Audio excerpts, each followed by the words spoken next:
আসসালামু আলাইকুম। আপনাদের মাঝে সকাল থেকে আজকে ব্লগটা শুরু করলাম। কালকে রাত্রে থেকেই বৃষ্টি পড়া শুরু করছে। আজকে সকালে অনেক বৃষ্টি। বৃষ্টির দিনটা আমার কাছে খুব ভালো লাগে। কার কাছে কেমন লাগে সবাই কমেন্টস করে জানাবেন। আমার তো খুব ভালো লাগে, কার কেমন লাগে বলবেন। চিন্তা করতেছি আজকে দুপুরে কি রান্না হবে। বাবা অনেক বোয়া ভাত পছন্দ করে তো, তাই বোয়া ভাতই রান্না করব। আর ভর্তা হবে। আপনারা দেখতে থাকুন আমার ব্লগটা, সবাই শেয়ার করবেন, সাবস্ক্রাইব করবেন, কমেন্টস করবেন, শেয়ার করবেন। আর আমাকে সুন্দর সুন্দর ভালো ভালো কমেন্টস করবেন। আমার যেটা খারাপ লাগবে সেটাও বলবেন, যেটা ভালো লাগবে সেটাও বলবেন। এই তো বোয়া ভাত আমি রেডি করে ফেলছি। আলু সিদ্ধ করছি, আলু ভর্তা বানাবো, তারপর কাঁঠাল বিচি ভর্তা বানাবো, শুটকি ভর্তা, কালজিরা ভর্তা, বাস এগুলো দিয়ে আমার দুপুরে রান্না হয়ে যাবে। আমাদের সবারই বোয়া ভাতটা খায়। আমরা বিক্রমপুরের সবাই বোয়া ভাত পছন্দ করে। আর বিক্রমপুরের ঐতিহ্যবাহিত খাবারই বোয়া ভাত।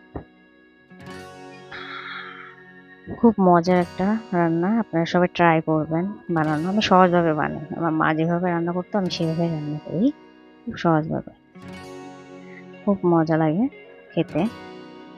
আপনারা সবাই ট্রাই করবেন, বাসায় রান্না করে খাবেন।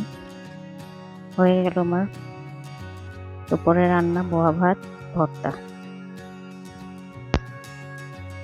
এটা খেতে সবচেয়ে মজার, আমার কাছে মজা লাগে। কার কাছে কেমন লাগে আমি জানি না, কিন্তু আমার কাছে মজা লাগে সব ভর্তাগুলো আমি একসাথে মেখে নিই, তারপরে এটা খেতে আমার কাছে খুব ভালো লাগে। আমার ভাই বোয়া ভাতটা অনেক পছন্দ করে।